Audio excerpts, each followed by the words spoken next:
Okay, hi everyone, and thanks for coming today. I'm Riley Ravery, Sigler's Research Engagement Program Lead, and I'd like to introduce you to our visiting speaker, Stephanie Kane. Stephanie is a cultural anthropologist and Emerit Professor of International Studies in the Hamilton Lugar School of Global and International Studies at Indiana University, Bloomington. A scholar of the political ecology of water and ice, Stephanie's writing brings together geoscience, engineering, law, social life, and art into conversation to highlight social justice and environmental justice. Some of her works include her book, Where Rivers Meet the Sea, The Political Ecology of Water, as well as other publications including Winnipeg's Aspirational Port and the Future of Arctic Shipping, and her co-authored chapter, Navigating the Structural Coherence of Sea Ice. Her most recent book, Just One Rain Away, The Ethnography of River City Flood Control, brings together diverse experimental fieldwork-based methods. Using geoscience and flood forecasting, Stephanie interprets the perspective of water and ice as earth-shaping riverine actors who encounter collective humans in the form of cities.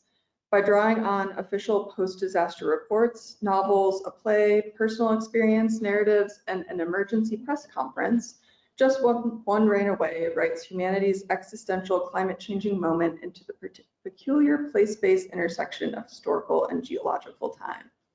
Please join me in welcoming Stephanie to Sigler and Glurl, and I hope you enjoy the talk. Thanks.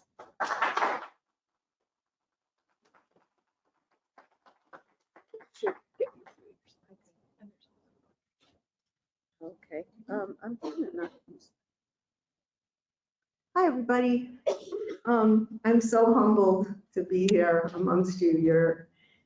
There's so many kinds of expertise and such enthusiasm for interdisciplinary, I mean, radical interdisciplinary work that I'm really amazed. And thank you, Riley, for finding me and bringing me here.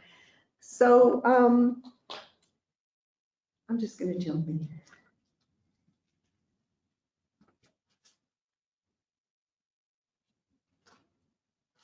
I thought I'd start with a couple of definitions. What I'm trying to do is just give a few key terms that might help unpack the technological language that you're used to and open it up a bit to try to help you maybe diversify the ways that you think about humans, and especially humans as collectives, because we're really, as I work with cities as collectives that encounter rivers and lakes, rather than individuals who have certain kinds of interests or groups that are committed to certain kind of enterprises.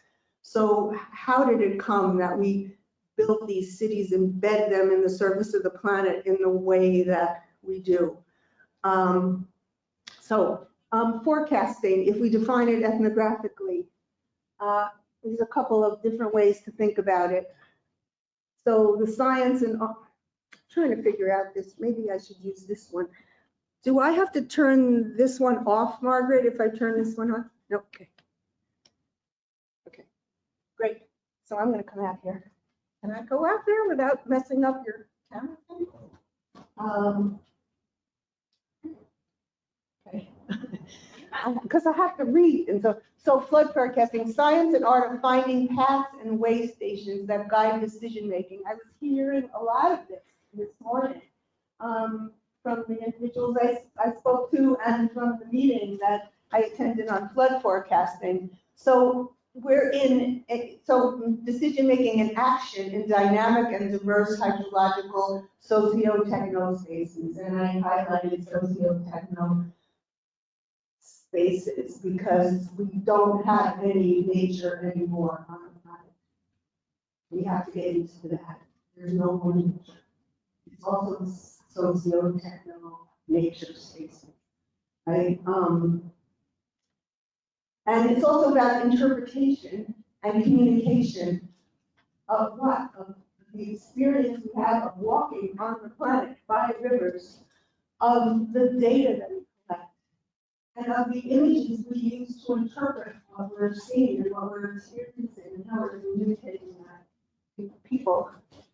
So all of this is to say that flood forecasting is really a central discipline or practice in what I'm calling blended habitus. Habitus is a sort of basic concept from Bourdieu, 20th century Bourdieu, and habitus gets to this notion that culture is not just dancing and art and things that we think of as meaning producing in a formal way, but it's the way that we move through space. It's the way that you all came into this room and found a seat. You might have thought about which seat you were going to take, but you weren't thinking about, well, I have to put my tush down in the chair, right? All of that is embedded in us, the way that we were infants and our parents taught us to move through space, to inhabit buildings, to walk down streets. So it's this deeper part of who we are. And it's both conscious and unconscious. It's kind of more like dispositions towards ways of being. And so what I'm trying to get at with this term of blended habitus is this combination of expertise and impact. So interwoven scientific and vernacular flood control knowledge and practice. In the project that this work comes out of in Winnipeg, Canada, there's a history of flooding that goes way back to the beginning of settlement years. And there's always been big floods, and they're always ready for big floods. And there's a lot of investment in flood control, and it's part of life. It's part of their cultural identity. So we have a lot of experts. People become experts because it's important to their community, and they also live there. And it's this combination of ordinary experience and these dispositions to think about flooding as something essential to their lives that helps them, that protects them in times of flood. So it's a collaborative space, it's inventive, and it's space-based action. So you can't talk about it without locating it in space, in particular place. And I'm hearing from just this morning that this is a big issue with you guys. You have to take this whole kind of data, like I was just talking about, and make it real for particular places. So yeah, it's going to snow here, but it's not going to snow here. And how do you communicate that? Well, we're talking about a particular place that gets this kind of variation. Anyway, we'll get into that. Constituting human-water relationships. So water in all its phases: water flowing, ice, evaporation, slush, crackle, all kinds of ice. I should probably go back here. All right, so Winnipeg's a really good place to study water and flooding because it's in the geographic center of the North American continent, and it's the lowest spot.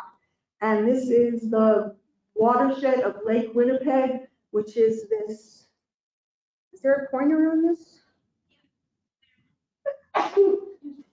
This thing, the line. Got it. So here's Winnipeg is there. And you can see that it's at the intersection of two floodplains. This is the Assiniboine and this is the Red River. It's also the lowest spot in the continent, so all the water is flowing right there. Or it's the center of the North American continent. I don't know if it's the actual lowest part of the continent, but it's the lowest part in a huge, vast prairie land. So one thing about forecasting is that they have a lot of time when there's going to be a flood, at least if it's coming from the rivers. They don't know about the rain, but the rivers are moving across vast spaces before they get to the city. So that makes a difference.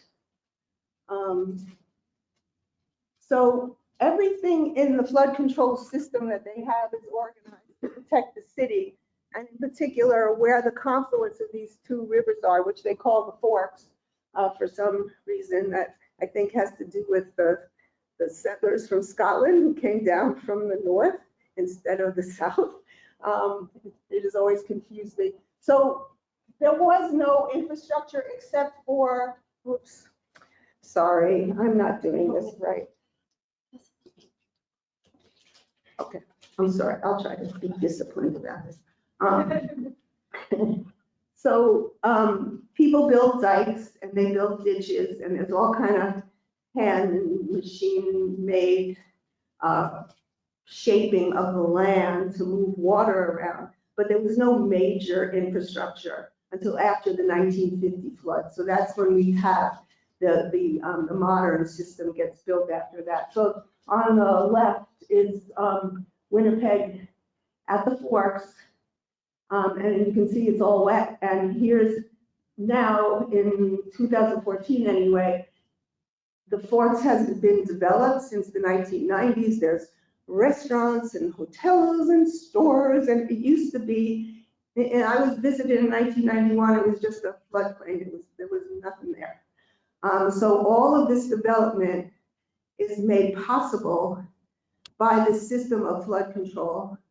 And yeah. So as I said, Winnipeg has a history of flooding. You can see the biggest flood ever happened in 1826, and we know this from people's writings, handwritings. Here's the 1950 flood. I just spoke to you about that. So in 1950, there were 100,000 people who had to be evacuated from the city. Then and that's when they started building the infrastructure. They had the infrastructure in place, which I will show you the design of in a minute. In 1997, they built a huge floodway, and the floodway just held in 1997. You can see there's a lot more water. There's also a lot more people. There's 300,000 people there by then. And the system held just. And after that, they built it up some more. I'm also going to talk about the 2011 flood, which had a lot of technical analysis post-disaster that I used to try to understand how the engineers and the politicians were dealing with the post-flood situation. Up here. I really don't want to be on this. Okay, so here's a picture of the flood control system. You can see Winnipeg. Oops. Oh no, don't. You can see Winnipeg here, and I have this number feet James, which I meant to introduce before. So let me go back. So number feet James. This is an example, I think, of blended habitus. It's a particular spot on the river, just after the Assiniboine and the Red River come together at the forks. Number feet James is right beyond it in the river where James Avenue meets the Red River. And it's the focal point of the whole historical understanding of the different floods, because this is the one measurement where everybody was relating to, even in 1826. And they just kept it going. And to one little aspect that helps you understand how this is as much vernacular as it is technical expert is that they're still using feet, because as you know, Canada has moved to metric. But if they change this to metric, nobody would know what they're talking about. Grandma would say, what? I know that in 1920, the barn door was like this high and that flood at number feet Jane. That's metric feet, right? So anyway, that didn't work. But so the idea is that wherever you are in the system, you have to interpret, you have to interpret this number, right? So if you're on the Assiniboine and you know that most of the water is coming on the red and it's this high, then you figure out, okay, for me, this number is what? And so this is the art of interpretation, and it's embedded in experience, and it's intergenerational experience, okay? It's also technical, right? There's a gauge, and I'll show it to you later. Okay, so that's number feet James. Like when I came to Winnipeg to do field work on the radio, they kept saying number feet James, number feet James. I had no idea what this thing was. And that's a key for anthropologists. Like if you don't know something that everybody knows, you have to find out what it is. And it turns out like it's a really important thing, right? It's what coordinates the knowledge of forecasters with people's experience. Without it, the forecast would not be meaningful in any kind of way at the level of people's, what they're going to do. Do you have a farm? Do you have to move your animals? Do you have a business? Do you have to close the input valve? You know, people have to do stuff before a flood, and the forecast helps them figure it out. And number feet James is the thing that collects everybody's attention in a way that then they can take that information and interpret it for their own situated experience. So, okay, so here's the infrastructure. That it actually started in 1890s. Here's Winnipeg. Here's Lake Manitoba. Here's Lake Winnipeg. Lake Manitoba is like the storage bathtub for flood control. Everybody wants to protect Lake Winnipeg. Here's number feet James, and here's the fork.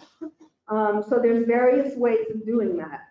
The first thing they did was build a canal where indigenous people live at the north of the lake, so that settlers would be protected and the water would be shunted into indigenous territory.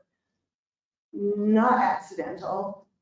Of course, indigenous people live everywhere here, but they were pushed more and more north, and so they were most affected by this original canal. And the sad thing is that this is still the basis for the system today. So what the hell? I don't know how that happened, sorry. This is still the system today. So you could never build infrastructure today that harmed indigenous communities in this way. But what you can do is continue to rely on a system that was built in the 19th century. So this is where we're at. The entire city of Winnipeg is dependent on that final outflow up on top, where the F is this Fairford Dam and Canal. Originally built 1890s, then developed again 1959 to 62. So after the flood of 1950, that's where it started. But the most important one is actually here. Oops. The flood rate. See this big arrow? The Red River is really a gigantic river. It comes from what was Lake Agassiz. It's the remnant of Lake Agassiz. It comes from the Dakotas and moves up to Winnipeg. And it takes the water from the Red, shunts it to a big ditch, and actually moves it around the city and dumps it back in the Red on the other side. This was the brainchild of Duff Roblin, who was a premier in Winnipeg in the 1950s or 60s. And he needed to get money from, you guys will appreciate this. He needed to, I don't know whether this story is true or not, but they say he needed to get money to build this floodway. And he went to the national government. So I need money. And they said, well, this is your province's problem. I mean, living in Manitoba, what do you expect? It's going to flood.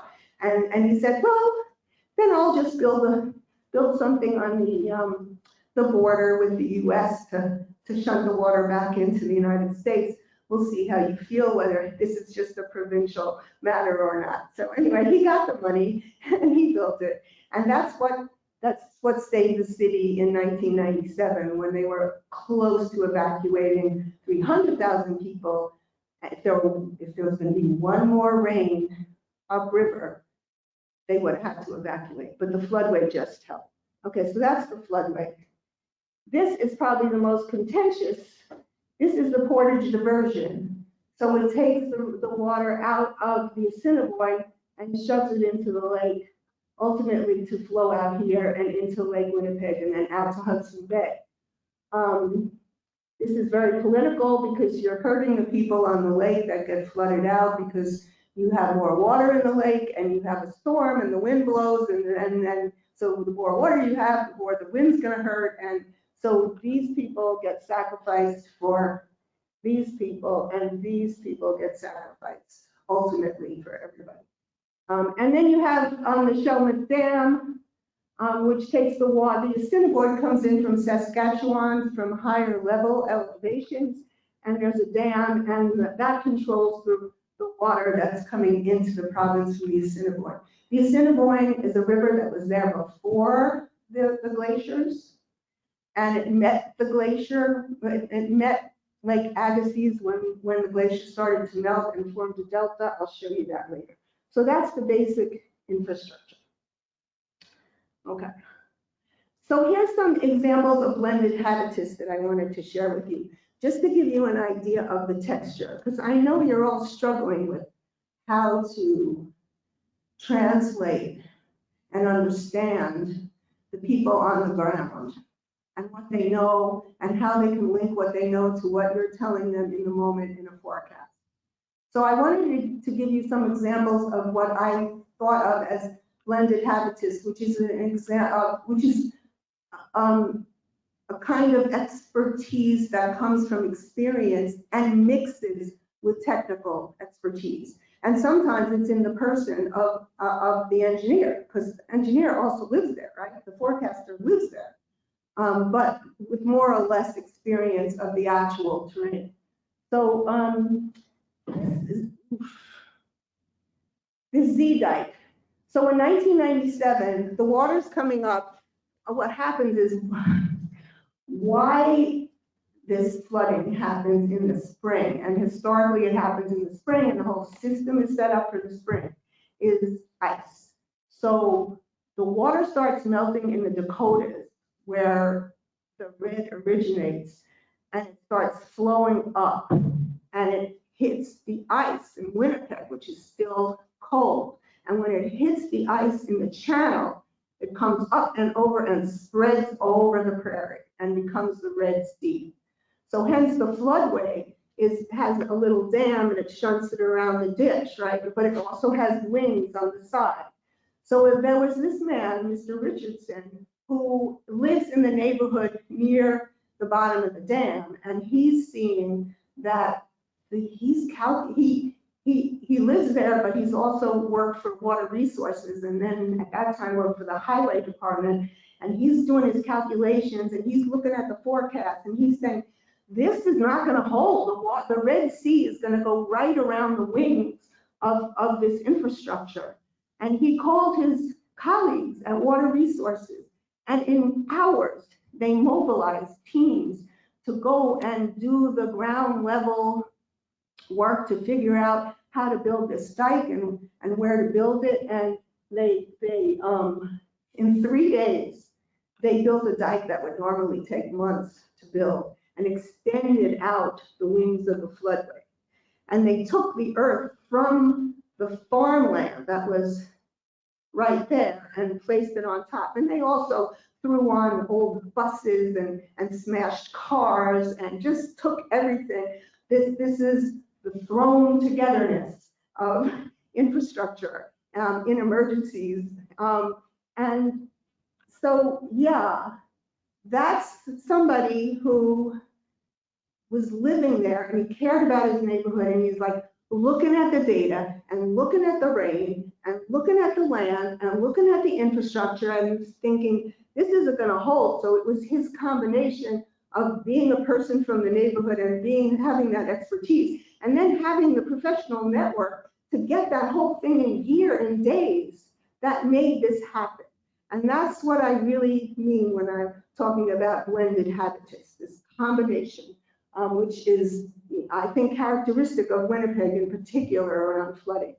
So Debbie Forlansky, I interviewed her. She works in Water Survey Canada. She showed me where the gauge actually is. This is the gauge on James Avenue. That's the number, feed James number, comes from this little dinky thing, has a little pipe in the river and measures the key number that helps everyone in the whole region understand what's going on.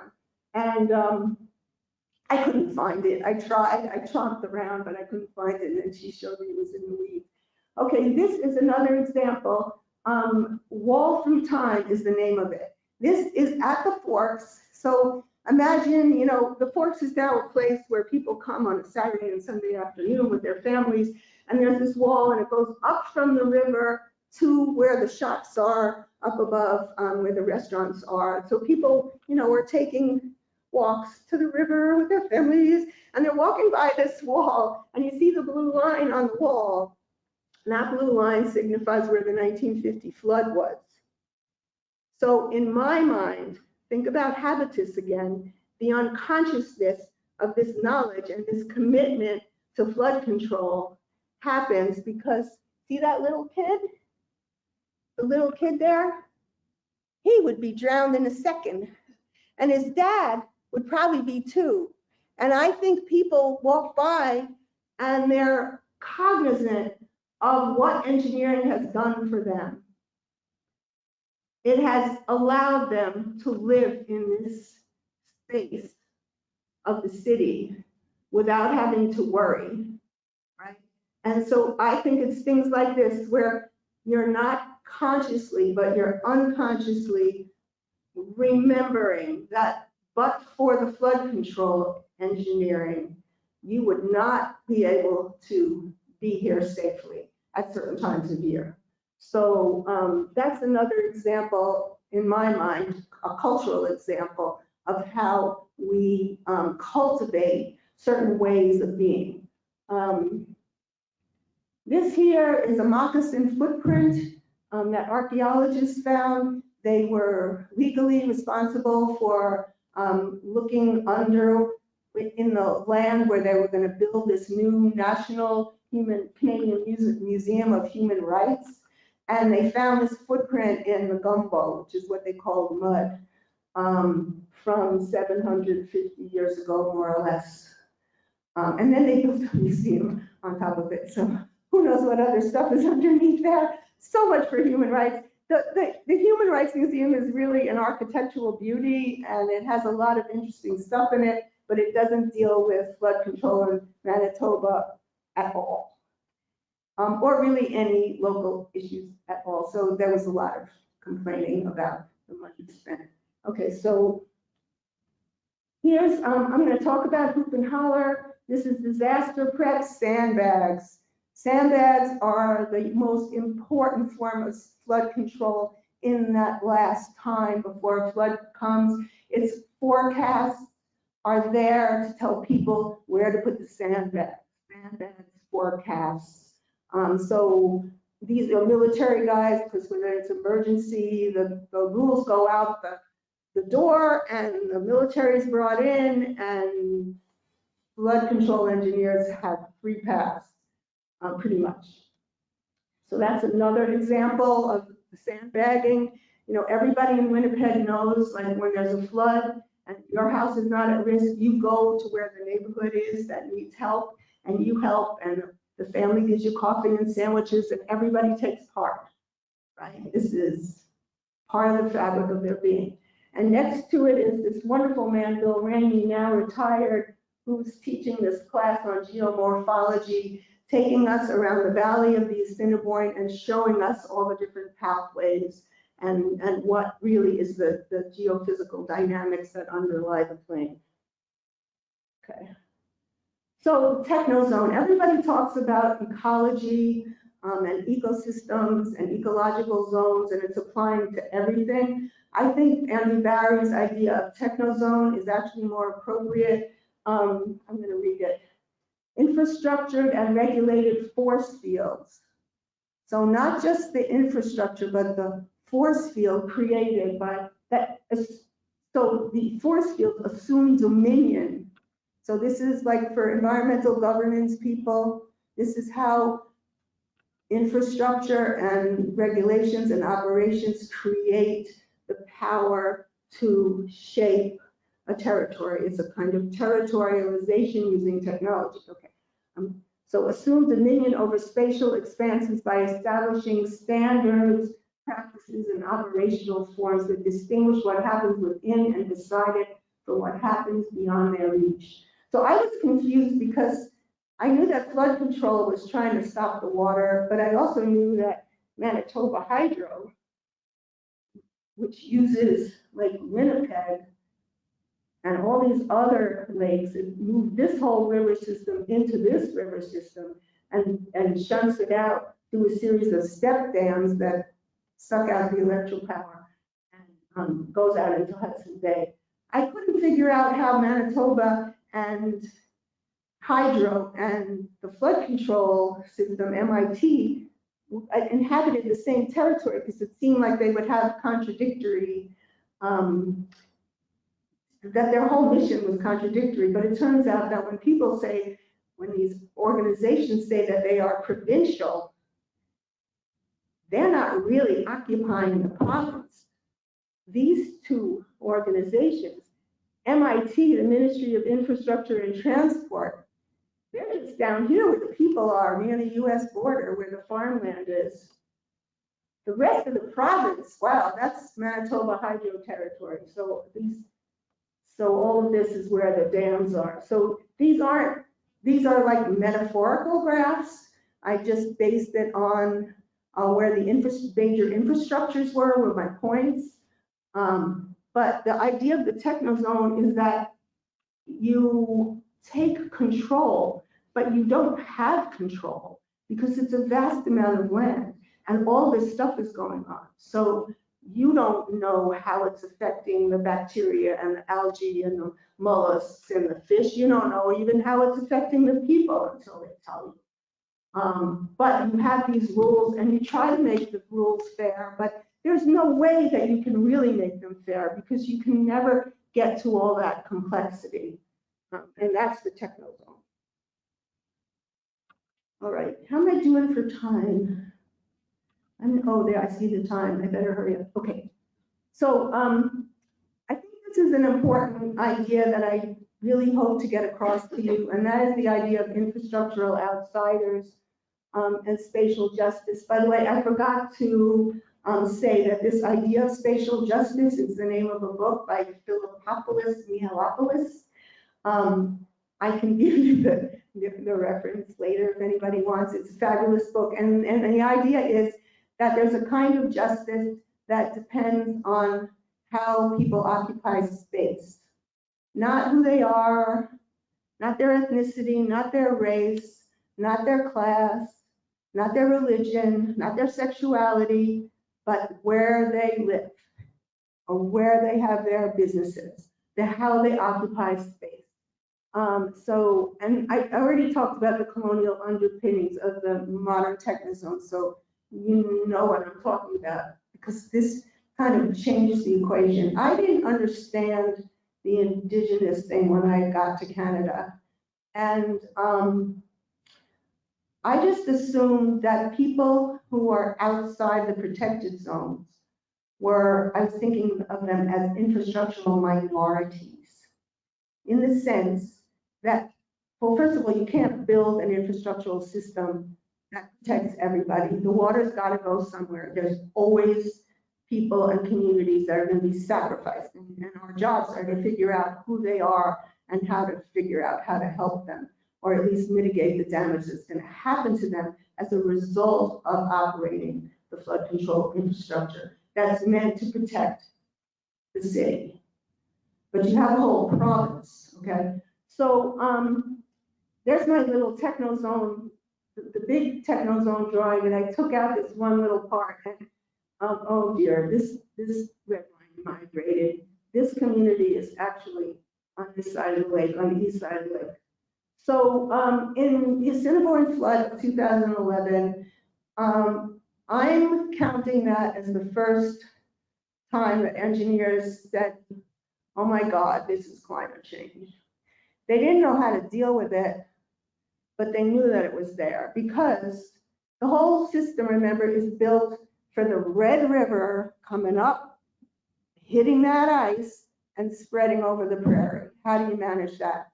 But now we have these storms, and we have these out-of-season storms, and they're coming from the higher elevations to the west and coming down the Assiniboine, which is a smaller river, but it was really never prepared. I mean, there's embankments all along it, but the embankments, you know, the water can go under, it can go over, they're not really well clad. The system is meant to deal with the Assiniboine, but not as a central focus. And so suddenly in 2011, the main flooding was happening on the Assiniboine and not the Red. And these two communities, so this community of Twin Lake Beach, which is over here, was affected because the flood, if I remember correctly, it started in April.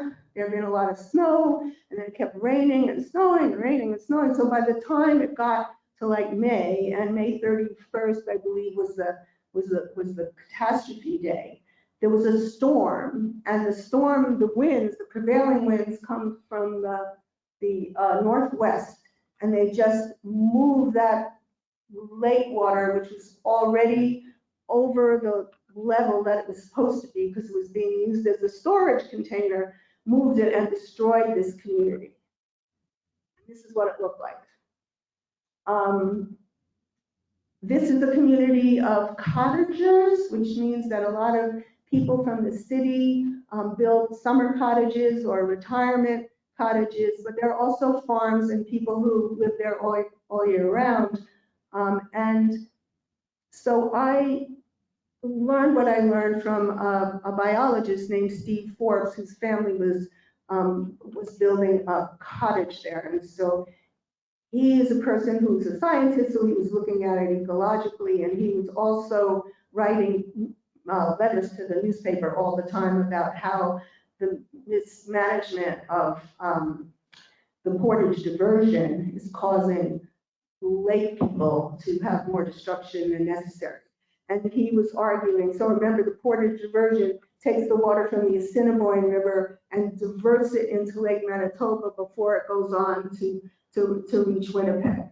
So he's saying that MIT, the Ministry of Infrastructure and Transport, was just using the portage diversion like all the time as a way to deal with like too much water, right? That they weren't just using it in a flood emergency, but all the time. And part of the problem in this case was that it was already full before the real terrible flooding started, so there was no place left to go. Yeah, so so people get recompense. They get money because this is actually caused by artificial flooding rather than just nature. However, there are rules, and the rules are that cottagers who are just there for the summer don't get compensation, just residents, all year round residents get compensation, but all year round residents are not going to survive there unless the summer people come and all the time and spend money. So basically that rule would make the whole town not possible from an economic point of view. So that's some of the things that are happening in this kind of, you could call it a mostly settler town, although there are some indigenous people there and Métis. Contrast that with up here. This is Lake St. Martin. So this community gets the brunt. So this community is affected because wind and the extra water in the lake hit them. This community is the brunt of the whole system relies on it going through their little lake, which is attached to Lake Manitoba and links it up with Winnipeg, so you're like over here. And they were utterly destroyed. And it's not the first time. What I didn't understand, just to go back to that, is, so I thought there were infrastructural minorities, infrastructural, what I'm now calling outsiders, that the laws of Canada, in a democratic country, understand that the flood control infrastructure is going to hurt some people. And so they have rules for mitigating and for giving people recompense for being hurt by the artificiality of the flood control infrastructure causing damage. But what I didn't understand was that Indigenous people don't think of themselves like ordinary citizens. They are Canadian citizens, but they're also Indigenous people, and they don't ascribe to the whole settler scenario. They never would have built a system like this, and they want to be engaged on their own terms. So they don't think of themselves as minorities. They're not like, you know, a religious minority living in Winnipeg. They think of themselves as Indigenous people who really are the sovereign owners of this territory. And so I shifted my language from in infrastructural minorities to infrastructural outsiders, and became more sensitive to the fact that there's different kinds of outsiders. But I still think that the concept is important as a way to organize. So all of these communities that are all in different parts of the system, that are hurt by the system, they just think of themselves as separate. But it seems to me that they could organize and be a force, infrastructural outsiders, who negotiate with the provincial government to deal with the situations that arise, not just one by one, family by family, but as a political force. But no one's taking me up on that. All right, so I want to give you an example how diversity of thinking is not just mapped onto different kinds of people, but even amongst forecasters, there are different ways of thinking about it. So when I interviewed engineers and forecasters, and engineers who were forecasters, they would like do this, and like the water goes here and the water goes there, and that. So ultimately, I just brought a big sketch pad and I said, would you please sketch this for me? And I got some great drawings. And these two are comparisons. So Alva Warkentin, everybody in Manitoba, he's now deceased, and he was retired when I interviewed him, but everybody knows his name because he'd go on TV. He would, in 1997, he didn't go home for days. He was just in that little office churning out those forecasts and telling people what was going on. His drawing of the system focuses on hydrological knowledge. This whole thing is how much water is coming into the system, right? That's his focus. This person, he's in charge of forecasting. He's the chief engineer at MIT, or this is all back in 2014. Notice his drawing.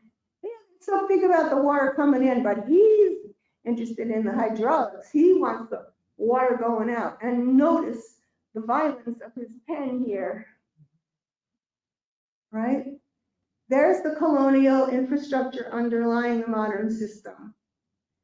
Unintentional, blended habitat emerging from this drawing, right? Notice they do have the same numbers though. See these dots? So the red number is 34,000 cubic cc's per minute coming in. 34,000, what is it? Somebody tell me. Cubic centimeters of water? See. What? cc's per minute, the water that flows in. Okay, 34,000 of the units of water coming in on the Assiniboine and being diverted into Lake Manitoba, right? The system only was designed for 25,000, okay? So they're putting 34,000 down this canal into the lake where it should have been 25,000. He's got the same thing. These numbers are seared in their brains. Here's the 52,000 and here's the 52,000. This is what's coming in down on the Assiniboine. And here is the 18,000 that goes down to Winnipeg. So the 34,000 is what would have gone down to Winnipeg with the 18,000. So that's how the diversion works. But I thought it was interesting that the emphasis of their knowledge, which you'd think would be pretty consistent, is actually, they're thinking about different things, different aspects of the system. And that's important, because you do need all different kinds of people who are thinking about what's happening here and how's it flowing in and how's it flowing out. And it's not just one forecast, is it? Or it's not just one way of thinking. Okay, so I talked a little bit about this. I want to stop soon, so I'm not going to talk too much. But for Indigenous people, this whole place, climate change is just another crisis. Settler colonialism was as big a crisis for them. So they don't get so hepped up about it, you know. I mean, yeah, you built your city like this. Hello. We've been through catastrophes before at this level. Okay, so freak floods, another one happened in 2014. So I'm picking this up from what engineers and forecasters are telling me informally. I don't have them saying that they're on record that the floods of 2011 and 2014 signal climate change exactly as something major that was going to transform the way they're looking at things, because frankly, they don't know what to do about climate change. They're still relying on their same methods of figuring out what's going on. And this is, you know, we're all trying to push the boundaries here. But basically, the floods are coming in the summer instead of the spring, and they're coming on the Assiniboine instead of the red. So they're coming because of storms, intense, unpredictable storms. So the rivers are talking. I haven't talked about my ideas about rivers and being alive and all that, but another time. I don't think I can get into this, but I do think communication of the forecast is a major part of probably what you're doing. This is a press conference. We have, oh shoot. There's no way I can do all this. Anyway, this is an emergency. It's in 2014. What they did in 2011 in that other emergency was breach the embankments and completely flood the farmlands and housing in Hoop and Holler, which is a little farming community. And they were about to do it again in 2014 if they had to. So this was a press conference with the engineers, the premier, and the ex-military guy who's in charge of emergency management, telling them that if this, and this happens, then we're going to breach Hoop and Holler again. So it's politically really difficult, emotionally really difficult. This is a discourse analysis. This is a discourse analysis of the transcript of what they were saying. And just quickly, what I did was I took the whole text, I transcribed it, I put it on a piece of paper, and then I sort of created these temporal jurisdictions, if you will. The premier talked, then the two engineers talked, and then the emergency guy talked, and here's the key. So they're putting together these elements of what they know. What the river did in the past, so what we know about river action, what's in the forecast. The red is uncertainty, the straight lines are the known, and the triangles are action. So just without going into too much detail, you can see that the premier is using the forecast and what they know, but mostly saying, this is what we're going to do, right? And the emergency manager down here, he's just all action. This is what we're going to do. With a little bit of, well, we don't know if it's going to work or not. The engineers have the core here. And they're taking what is the forecast, which is this squiggly line. It's serving a function. It's telling people what's going to happen, but it's being hedged. It's being hedged with, what do we know already? Well, this is the river past. We know know this about the river and how it acted before. So we know how the river acted, and we think we know what it might be doing, that's the forecast, but we don't know all this. We don't know all this part, but what we don't know, we're hedging it with what we do know. And the triangles are the actions, so the action is embedded in all of the rest of it. So this is the negotiation of uncertainty, and I think it gives the feeling to people that they understand that there's knowledge and skill here, and that yes, there's a lot of uncertainty, but we understand where the uncertainty is. We understand the shape of uncertainty and how it might affect our decisions and what we're going to do. So ultimately, it gives people confidence. And these are very carefully composed rhetorical strategies for communicating. Okay, and then last, but most dramatically, are LIDAR's unmanageable revelations. So LIDAR, it helps you suddenly, everybody's using LIDAR for everything now, but at this point, like in between 2011 and 2014, they used LIDAR to map the Assiniboine pathways. So here's the Assiniboine. Since the glaciers retreated in Lake Agassiz, that Assiniboine pathway is the Assiniboine pathway. When the glaciers receded, this was all Lake Agassiz, and when the Assiniboine came in from the uplands, it hit Lake Agassiz and created a delta.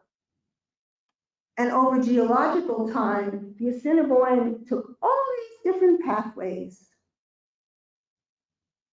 And back when the indigenous footprint was there, the forks was down here. That's not the story they tell at the forks about the history of the forks, but because settler imaginaries like want things to be all in order, so they put the indigenous people at the forks up here where Winnipeg is today. But you've all heard about settler geology. That's a whole field now. But the point is that geologically, the Assiniboine was not this unilinear pathway. It took all these different routes. And what's happening now is the city is built around this historical Assiniboine. It's not the geological Assiniboine. And my thought is that, let me go to the last one, that climate change is the intersection of historical and geological time. We don't know that if the next big storm happens and it comes on the Assiniboine won't necessarily come out of its channel, spread over the prairie, and then like a good little river, go back into the original channel. The Assiniboine might go back into one of its previous channels, which are still there, and that's what LIDAR showed. It showed they're still there, it's under the farmland. So if it went far enough, or if the wind pushed it in certain directions, the Assiniboine could actually go around the floodway and come into Winnipeg and completely avoid being controlled. It could go completely another direction, and now the Assiniboine won't be in Winnipeg, and then what? Winnipeg is going to put hotels in what used to be the river. Anything can happen. Anything can happen. And in the technical report for the 2011 flood, they grapple a little bit with this problem of avulsion, and they basically come down to, well, that's all the more reason why we got to build up the protection along the Assiniboine, because if the Assiniboine, goes into one of its other channels, we'll be in big trouble. But there's other ways to think about it, and that's where I think we need to expand the ways that we're thinking about flood forecasting. If everything is going to be up for grabs, if the city won't fundamentally, if there's a possibility that the city won't look like the city because you don't have the Assiniboine where it's going, how should we think about the future? How should we think about the possibilities? It seems to me that we need to have all different kinds of ideas about it.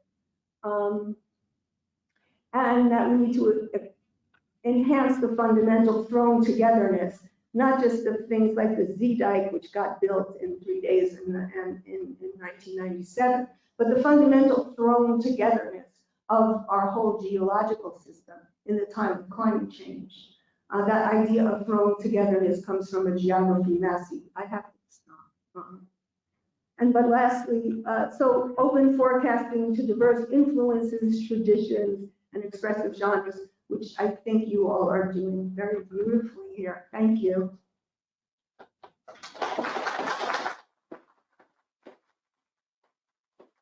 Do we have time for questions, or did I just go completely over? Okay.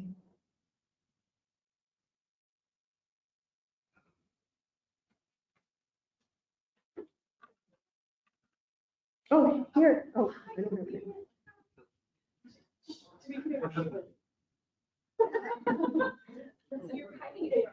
Thanks for a really thought-provoking presentation. A lot of things kind of rang true with respect to a lot of ways. So one thing, just an example that comes to mind is the number of gains. And when you were talking about that, I was thinking about some of the work that NOAA has been doing with Army Corps and Canadian partners to update the international Great Lakes data, and along with that, the flood water data. And I think users of the Great Lakes, those of us who are part of the blended habitats, right? You know, we are used to reframing where we are relative to these datums, and there are really good technical reasons to update them. And so I guess I'm wondering if you were to, you know, have the opportunity to give advice to folks who are updating these like points and frames of reference that need to be updated for technical reasons, what advice would you give to ensure that those things are done to allow people to have some, you know, consistency and framework? Well, two things come to mind. One would be to have not just one. You don't want too many, because that would sort of dilute the power of having a unifying number. But maybe one on each river. You know, think about the watershed and how people might orient towards another couple. So maybe think about other ways. And the other one is to not assume that everyone is part of blended habitats. So Winnipeggers tend to stay in Winnipeg. I mean, people don't just move to Winnipeg who weren't really born there, except for a lot of immigrants. And they don't know anything about this. So they probably listen to the radio and don't know what number of feet James is. So for example, the language, the second language after, so there's English spoken most, French second, Tagalog is third, because there's a lot of Filipino women who came and are nurses in the medical system. So there needs to be kind of outreach to make sure that it's not just those people who have understood the term generationally, also understanding the term if we're all relying on it in contemporary times. So that's an education and engagement thing. But yeah, I leave it to you guys to figure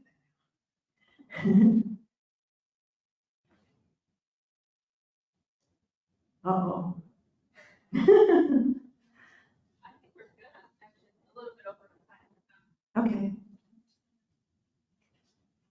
Thanks, everybody.